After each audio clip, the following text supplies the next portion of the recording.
This is The Listening Tube. Hello, thank you for putting your ear to the Listening Tube. I'm your host, Bob Woodley. It's amazing how much stuff I get done around the house now that I'm not at P. Diddy's freak-offs all the time. On this episode, we'll hear about un-American activities of the past and the not-so-past. Plus, we'll talk to a man about how to revive the warrior that resides in all of us. Well, maybe just the man. But first, Not the headlines. I must admit, I'm a little bit confused by what the headlines are right now. It seems most people are talking about the degeneration of Joe Biden's prostate cancer, and how much of either the media was lying to us or the Biden administration lied to the press. What I have yet to see is a headline that tells us who was running the United States executive branch for the time period between 2020 and 2024. Another great headline would be the answer to the question, who was in control of President Biden's auto pen? Were you as surprised as I to hear about the hundreds of pardons and commutations Biden supposedly signed prior to his exit from the Oval Office? I don't think anyone believed for a minute that he read and understood each and every one of those documents. But somehow they ended up with his signature on them. I've asked the question before on this program, who's leading the country, and even suggested a few names as to whom it might be. Included on my list of possibilities were Jake Sullivan, Steve Ricchetti, and Lael Brainard. I spoke about that in December of last year on Season 10, Episode 8 of The Listening Tube. As it turns out, I may have been right. The mechanisms have been put in place to find out. But I don't take any pleasure in that, because what it ultimately means is that a cabal of White House insiders had usurped the powers of the President of the United States and went to great lengths to hide it. That would also make a great headline. Haven't seen that one yet.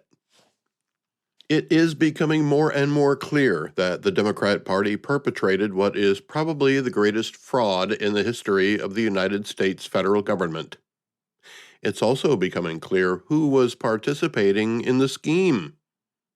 It's easy to tell because they're the loudest antagonists and obstructionists and disruptors of progress. Yet we call them progressives. We could tell that Joe Biden wasn't in charge of the country.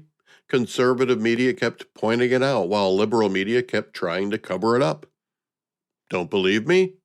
Well, there's a new book out all about how it was hidden, written by two of the guys who helped to hide it. I haven't read it, but I understand it includes information from 200 sources. How much do you want to bet that most, if not all of them, are liberal journalists or Biden insiders? Which just proves that they knew all along and didn't bother to inform the citizens of the country that their president was incapable of running the place, and instead, a small group of people with a radical left ideology are performing in his stead. Because right now, that seems to be what happened, and it's easy to tell who was in on it. From reporters, writers, and editors to cabinet members and administrative personnel, representatives, and senators.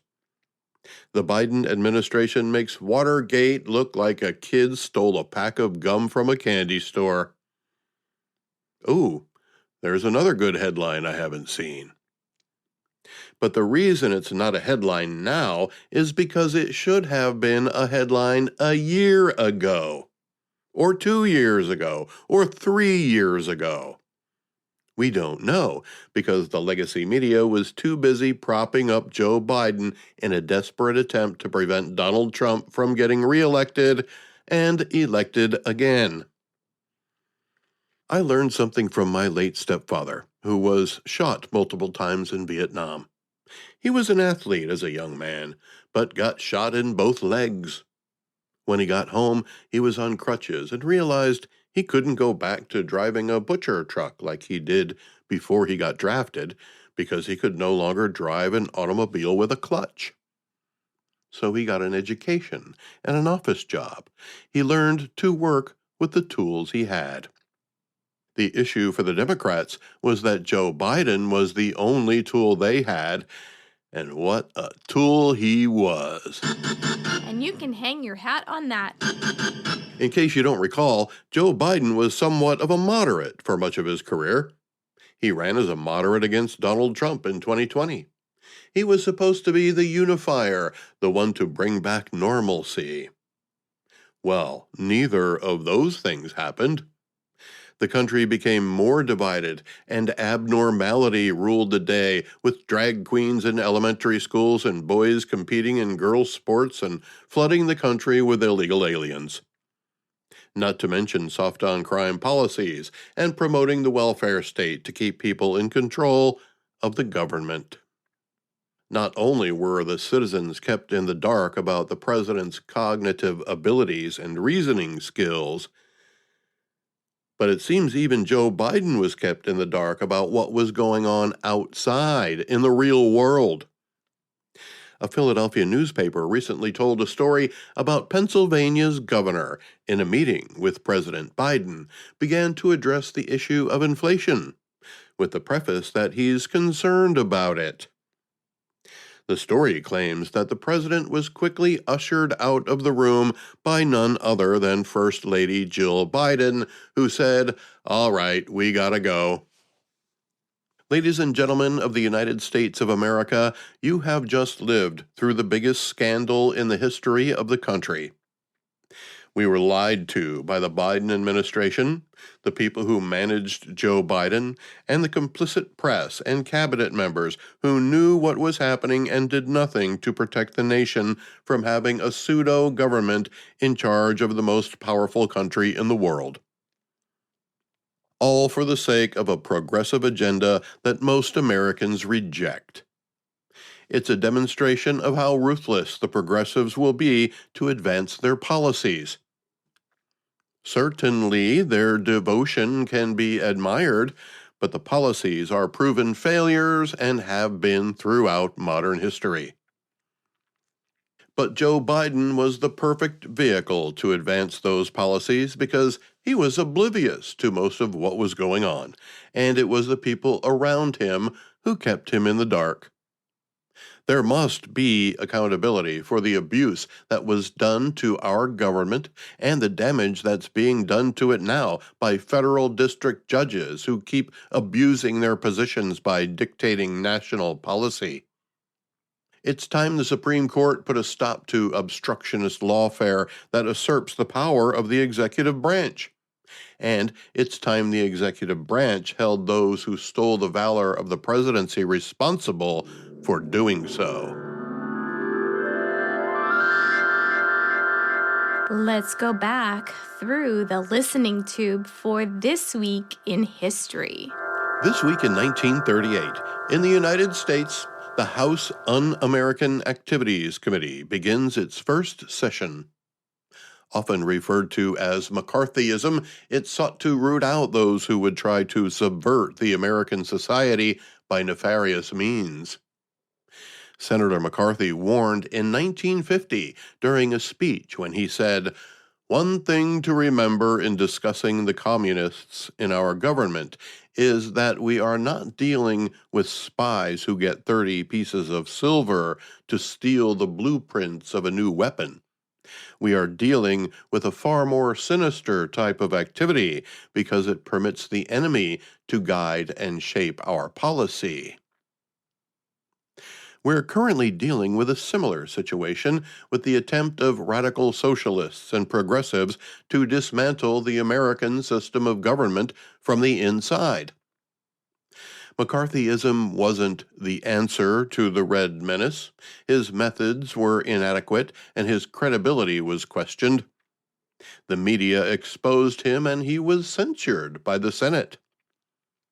Similar measures are being taken today to expel anti-American activists. The difference is that back in the days of McCarthy, they only used the free speech of suspects against them. You can't do that.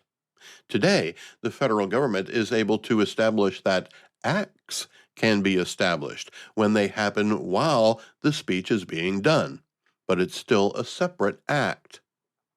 That's been enough for the State Department to revoke the immigration status of students and others who are here at the pleasure of the federal government. The listening tube will return at the speed of sound. Send email to thelisteningtube@outlook.com. My guest this week is the host of a podcast called Pearl Snap Tactical. Mark Haroldson is a former infantryman and intelligence professional. He teaches military and law enforcement tactics.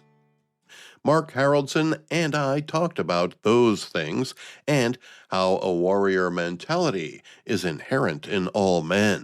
This is the listening tube. So you are part of or owner of or involved with a company called Pearl Snap Tactical. Is that correct? Yeah. Yes, sir. I'm the host of Pearl Snap Tactical. And what exactly is that?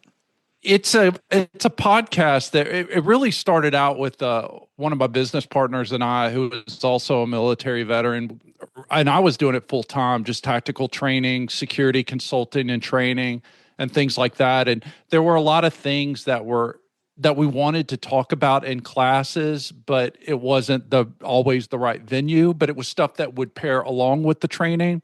But if you're doing a 2-day rifle class, that's not really the time to be talking about terrorism and terrorism tactics and stuff like that, or security threats. I mean, you can talk about it a little bit, but eventually people want to get on the gun. You know what I mean? So we started just doing tactical topics, things like low light, CQB, training tips or dry fire tips, things like that. But as it's gone on, and I still do those topics, but I'm also was also on the mission to rebuild a warrior culture among men, not just those serving in the military or law enforcement. I think that is something for all men as protectors, as defenders. And I think it's just as nature built us. And I really wanted to revalorize some of the martial virtues, particularly that you find coming out of, because we're in the West, the Indo-European traditions that stem out of, that formed Western culture, which you and I are inheritors of. And I wanted to go back, and I just see in current society, men in particularly have lost touch of those things. And I think that society has suffered because of it. And just now that I believe our society is in a downward cycle, there will be this is a loaded term, but a reset at some time, just like all civilizations go through. And so I don't know when that is. Could be in my lifetime, could be generations later, but we just wanted to, in a very small way, start laying the groundwork for those who would come after us to kind of pick up that torch and take it to the next generation, so that when there is the time to rebuild, there will be men there that are capable and able to take it on. And what is the acronym CQB? What does that mean? A close quarter battle. So usually when people think about CQB, they think of room clearing, but that's a subset of CQB. All right. Now, you're a veteran infantryman. I assume that's Army, correct? Yes, sir. Mm-hmm. Okay. Yeah. An intelligence professional. Yes, sir. And an attorney. That's an interesting combination, and that's one of the reasons I wanted to talk to you. It's a recent development. I want to ask you about two things in particular right off the bat. One, it just announced the Golden Dome that President Trump has planned for the United States of America. What is, just off the top of your head, what's your opinion on that? Is it possible? Is the United States too big for this type of system? Or what's your gut feeling on it? So as an infantryman, I'm an enlisted guy, so I'm based at a squad and platoon level, which is the smaller unit, but that's where the war fighting happens, quite frankly. Any general will tell you that battles are won at the platoon and company level. And I say that because I'm not as versed on the strategic things as far as understanding strategic assets of how that would work and the technology behind it, frankly. But I don't know. I mean, I would imagine it wouldn't be one apparatus. It would probably be something spread across the country, just like cell phone towers. You would have nodes that are networked together and it'd have to be pretty expansive. But yeah, I don't really know enough about it to really comment beyond that, That's all unfortunately. right. Hey, nobody does, right? As far as Yeah. we know. Yeah. Yeah. Now, We'll see. the other topic was a recent Supreme Court decision, and I wanted your opinion on that decision to uphold the ban on transgender people serving in the military. Yeah. I mean, it's funny. I was just having a conversation with someone about that. Not that the ban upholding the ban, but just kind of that topic in general. But yeah, I mean, I'm an older generation. I'm a Gen Xer.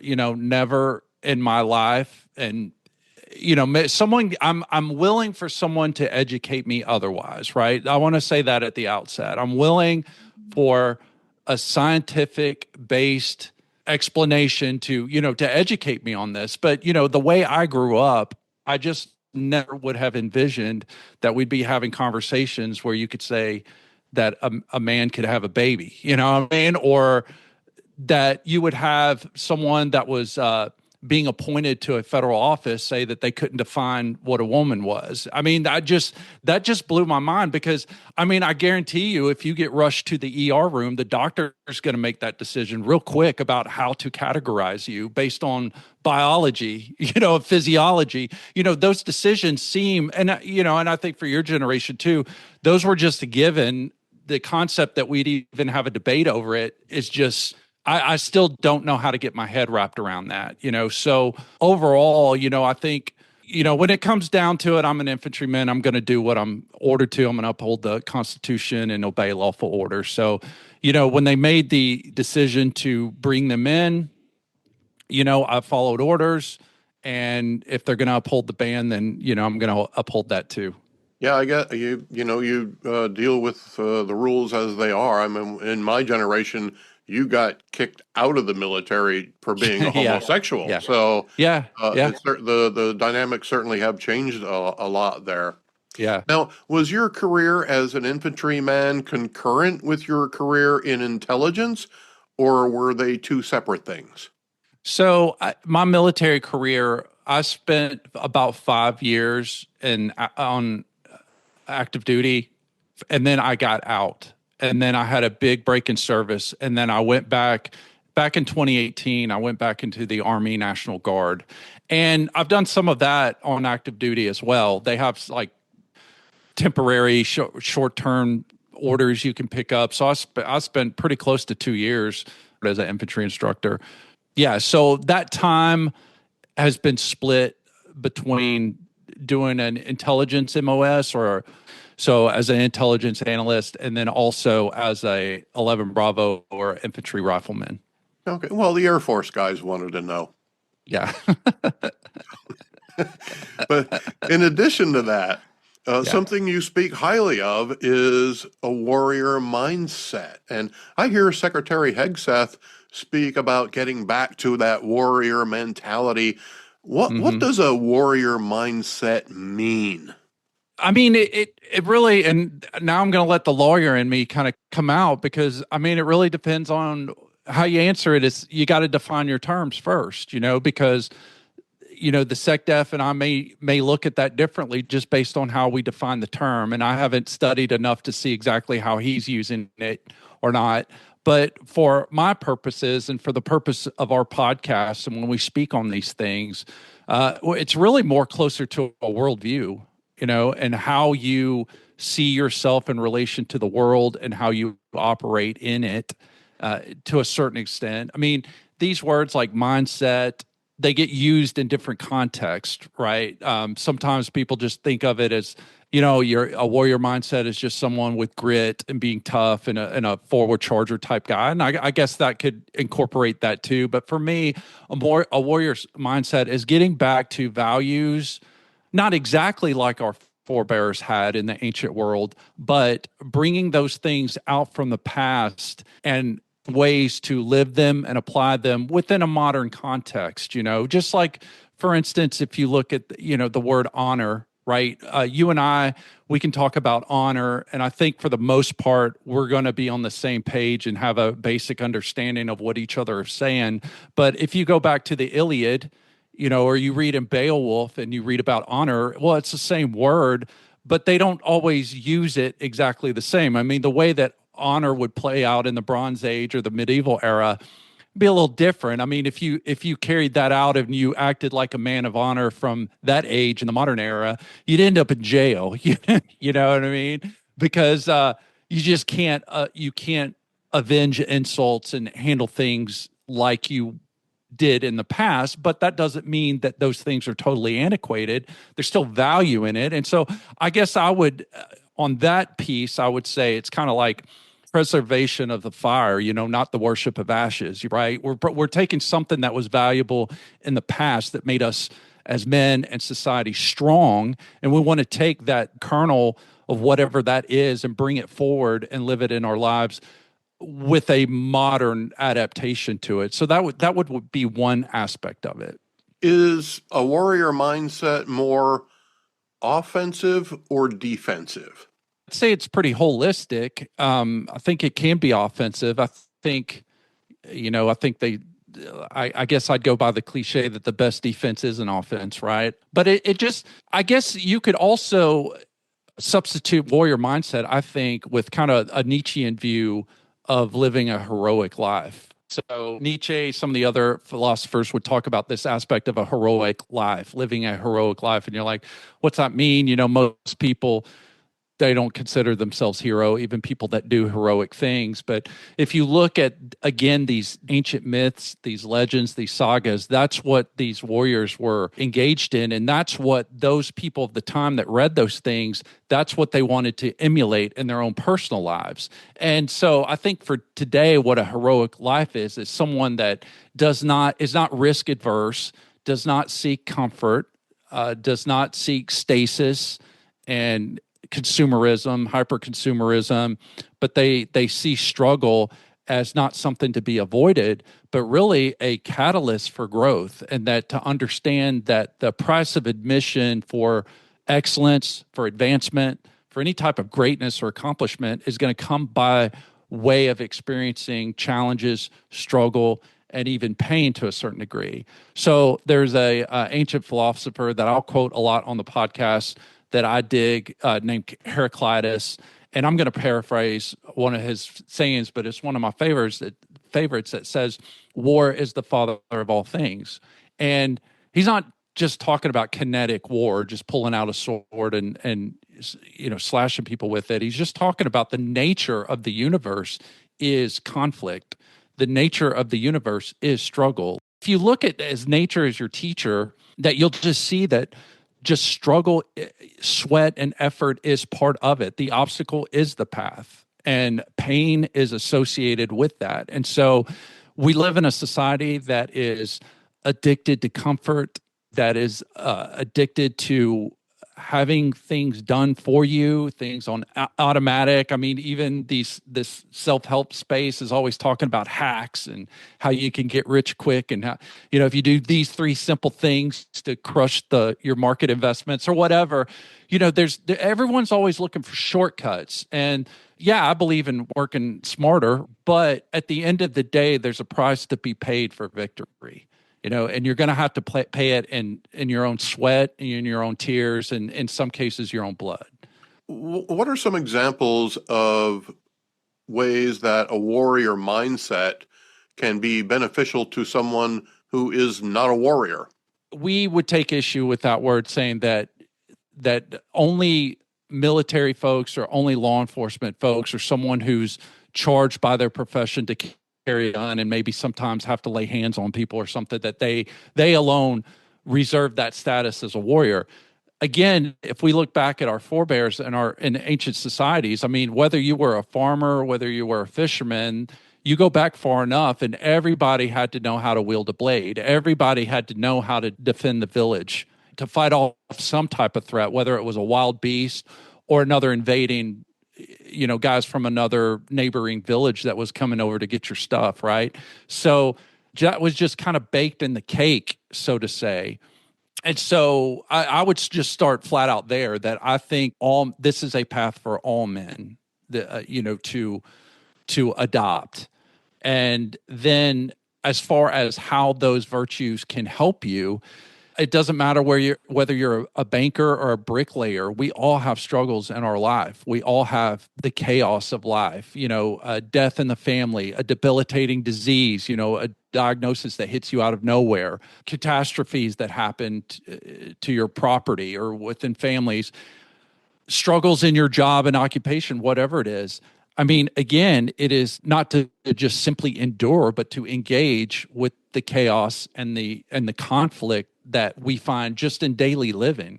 So I think that mindset is I think it's mandatory that you have that, and to the degree that you do and that you cultivate it, because it's there in a lot of senses naturally, but it has atrophied in the modern society. So it's not so much that it needs to be learned, but more awakened. If life itself is the battle that we all fight, Mm-hmm. certainly intelligence is very important in that battle. And I think as a country and probably as individuals, we do pretty well there. But I'm hoping maybe someone with your experience and insight can tell me about where the line is drawn between the value of logic and the value of emotion when it comes to fighting that war that we all fight every day. Yeah. There's a certain amount of there has to be a certain amount of passion, whether you are defending yourself against a threat, whether it's kinetic or just metaphorical speaking. So there has to be that passion, that righteous indignation, but it has to be tempered by control. You have to have control of yourself, right? So it's not that you do things emotionless or detachment. And that's probably this kind of getting off into a rabbit hole maybe you don't want to go into, so I won't go there. But like that's one of the problems I have with Stoicism. It just seems to me that that's what they're trying to do, is to turn you into Mr. Spock from Star Trek, and I don't think that's the way. I think you do need to feel emotion. I think when you see something that is unjust or something that is harmful to you or your family, I think there needs to be a certain amount of righteous indignation, but you have to temper it with control and to channel it properly. So I think that's where the line is, So and that takes an amount of discipline, and some people don't have it, but you can cultivate it, and you cultivate it through training, you cultivate it, physical, mental, spiritual training, you cultivate that. And I think probably Stoicism can help cultivate some of that. I just interviewed a colonel from the Swiss Army a few weeks ago who was a big champion of Stoicism, but Mm-hmm. certainly I'm open to different philosophies. I always enjoyed them. Any viable philosophy, that stood the test of time, like, Stoicism or things like that. That, I mean, you certainly find strands of that in the military, and I certainly wouldn't say that it has nothing to offer. I think not getting worked up about things you can't control, things like that. Yeah, I think Stoicism has value, but where I think it misses the mark is that on the extreme end, following it to its logical conclusion, as some of the writers would encourage you to do, I think it tries to make you an emotionless drone and an emotionless robot. That I think by nature, I'm definitely somebody who would rather find the strengths within my nature and cultivate that to where it's my strength and not my weakness, rather than trying to disavow it and separate myself from it. Just me personally. You always have to be smart, but sometimes you also have to let your gut instincts take over. Yeah. I think there's definitely a big space for intuition here that, unfortunately, I think used to figure more prominently in our cultures, especially in the past. And now that we are in a, postmodernity and, post Enlightenment and hyper rational kind of culture that we try to disavow those things. And I think, anytime you try to suppress something that's part of your nature, it usually, like Jung says, it's going to bubble up, in the shadow form and be your undoing. And so I think you need your rational mind, but you also need your intuition. You also need that has a place because it is part of you. And I don't know why there, as a society, in our current age, that there's such a desire to not want to talk about it. People think it's too woo woo or something like that. I don't know. And I think, yeah, you definitely can run the risk of going that direction if you're not doing it intelligently and smartly. But I definitely think that is an asset that is hardwired into us and that we would do well to cultivate it rather than trying to run from it or pretend like it doesn't exist. Now, part of what you do is you train law enforcement officers.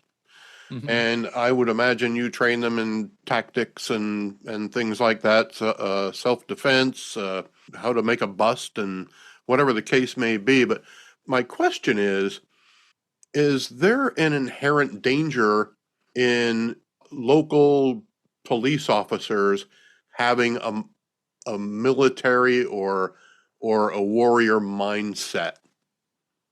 Yeah, so that's militarization of the police. That's a common buzzword that certain sectors like to really harp on and everything. And so the short answer to your question is no, and here's why. Because the way we teach things and the methodology that we use and some other people do too is that when you talk about tactics are principles, right? So the principles apply always, but they look different in their application. They're not always going to be applied the same way. It's not going to always look the same way.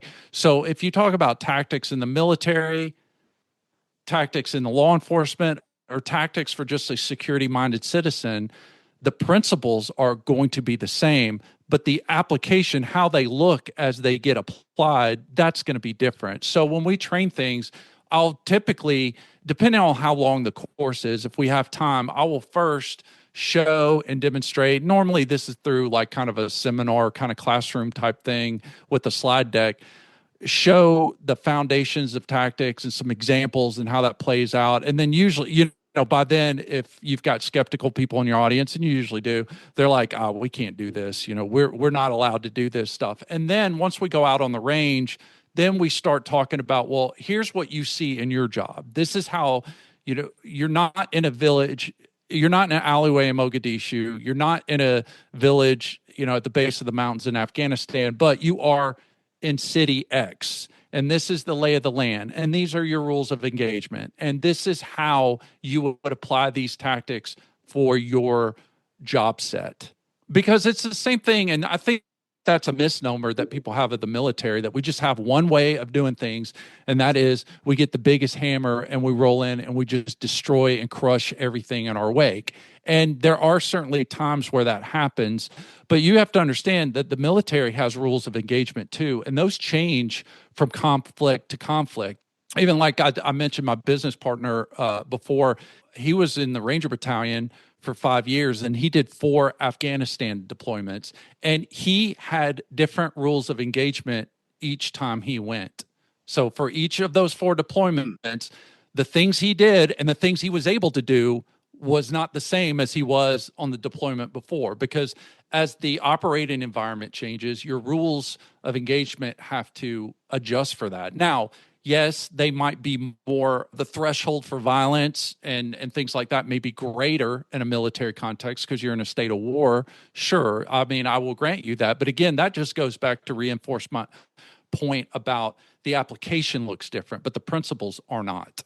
Shoot, move, communicate, that type of things, those are always there, set piece, move in peace, that type of thing. Those are universal. So in addition to the Geneva Convention, then there are also additional rules of conflict that can change. I didn't know that. Sure. Thank you. Yeah. Thank you for bringing Mm-hmm. that to my attention. Now, you're also an attorney, and now I always thought it would be great to be an attorney just so I could just so I could know where the limits of the law are. You know, Yeah. is that why you got your law degree?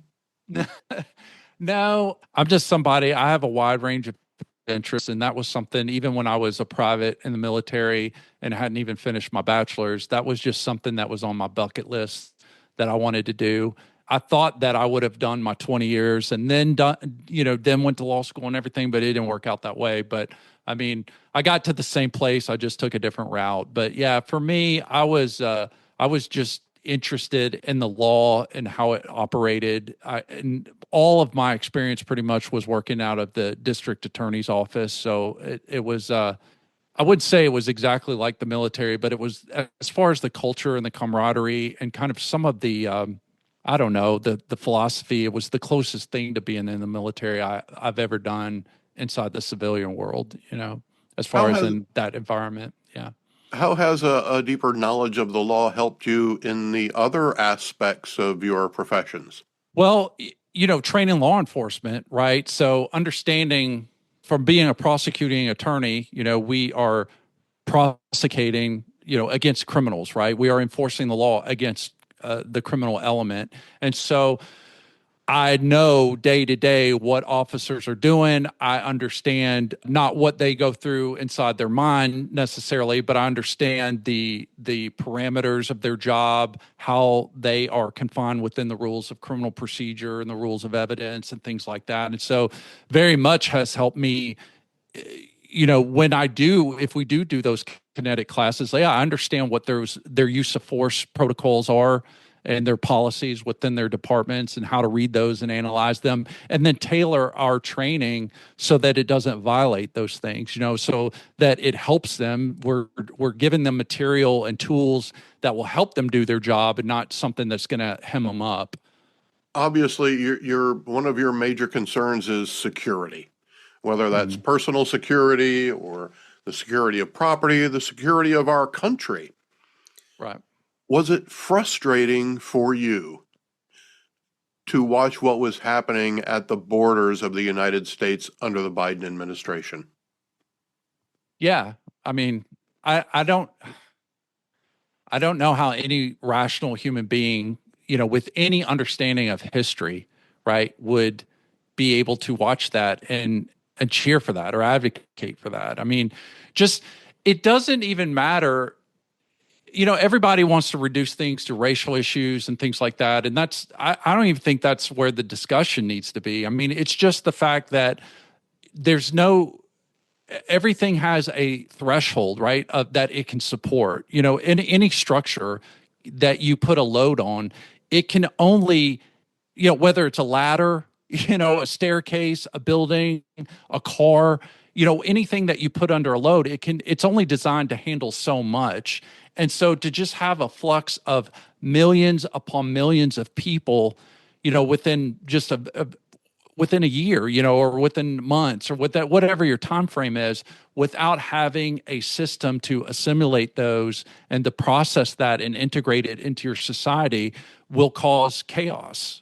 I mean, and it will. And I think we have yet to see the second and third order effects of what that's going to bring, the current administration notwithstanding. So, yeah, I think that's where the discussion should have been. But, people politicize things. Information is weaponized and politicized. And so, obviously there's people that don't want to have that discussion because they want to use they have other agendas, I guess, is in my opinion. Do you think our legal system is helping or hurting our nation's security right now? That's a good question. I don't know. I don't know. I mean, due process takes time. And the way that the system is set up, everyone is entitled to due process. Just because someone was wrapped up in the streets and saying, "Hey, you're here illegally," well, and I'm talking. This is not my opinion. I'm just talking about the way the law works. The law says, well, that might be, or it might not be, and if it not, this person has a right to hear what these charges are and to assert a defense to those charges, either by testing what the state's evidence is against them or bringing their own witnesses in their behalf, cross-examining the state's witnesses and evidence and things like that. And that takes time. Right? I mean, it takes a lot of times, and the dockets are clogged with just not just ordinary crime that occurs in your street, but in the federal system with all these people that they're wrapping up and everything too, that takes time. And of course, there's been some executive orders and things that are signed to try to circumvent that. But on the individual level, yeah, the law does things that you and I, as law-abiding citizens, would want for us. But when you're talking about millions of people that, all of a sudden showed up here and they're entitled all that as well, then yeah, that's going to slow the system down. It's going to clog it up, and it takes a lot of time and resources to sort that out. Mark Haraldson's podcast is called Pearl Snap Tactical. Many thanks to Mark for bringing his wisdom and insight to the Listening Tube. The Listening Tube is written and produced by yours truly. Copyright 2025. Thank you for putting your ear to the Listening Tube. I'm your host, Bob Woodley, for Thou ad infinitum.